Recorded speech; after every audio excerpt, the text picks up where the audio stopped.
President Trump questioning whether the federal government should bail out states and local governments over the COVID-19 outbreak.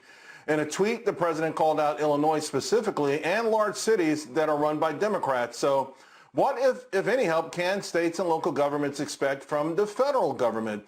Tennessee Congressman Mark Green joins me now.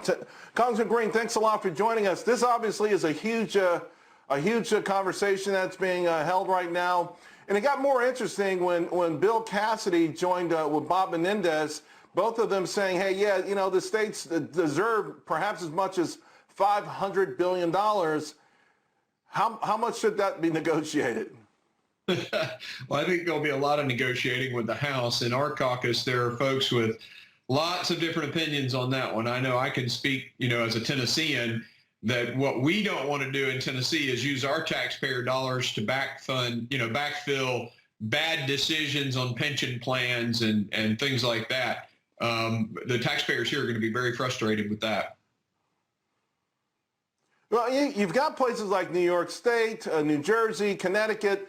They have they run these massive budgets and they do a lot of things for a lot of folks and they make a lot of promises. It's not just the pensions. And yeah, of course, when you hear Governor Cuomo saying we want to help the frontline workers, of course we do. No one's trying not to help police officers and firefighters. There's got to be a way to make a distinction. So to your point, you're not paying for all the spending that New York does.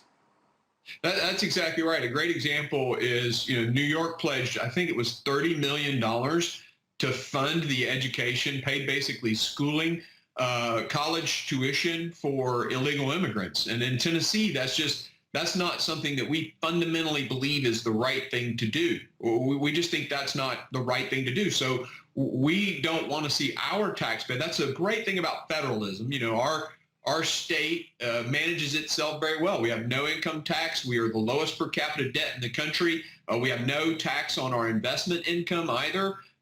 We just don't want to see decisions made in other states paid for by us. And that's one of many examples. But there will be some sort of aid going to states. There's no doubt about that, right? You know, we're going to have a negotiation about this. And New York, you know, has borne the biggest brunt of this thing. You know, clearly some of the funding for hospitals and for, you know, the first responders, things like that, they've got to get something for that. But we just have to make sure.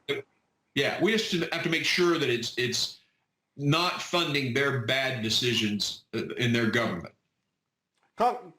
Congressman, want to ask you about what's going on with China. The EU out saying, you know, that China's doing a massive disinformation campaign. A lot of frustration in general about this. I know you've been critical of this, but some are saying, you know, just calling China out is not enough. And ultimately, when this whole thing passes, if we don't do something about it, it will never change. That's exactly right. And I've introduced a bill last week that would confront one of many issues with China.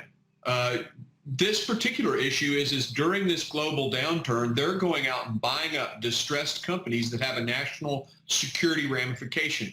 You know, when these small startup companies need to fund themselves, they oftentimes have to go through capital markets and sell shares to the company. Well, China's gobbling these companies up right now. Even NATO, the Secretary General of NATO put out a statement saying this is a buying spree time for China. So my bill would create investment guarantees to American investors to buy those companies. Well, that's good news. Senator Green, always appreciate it. Thank you very much. Thanks for having me on the show.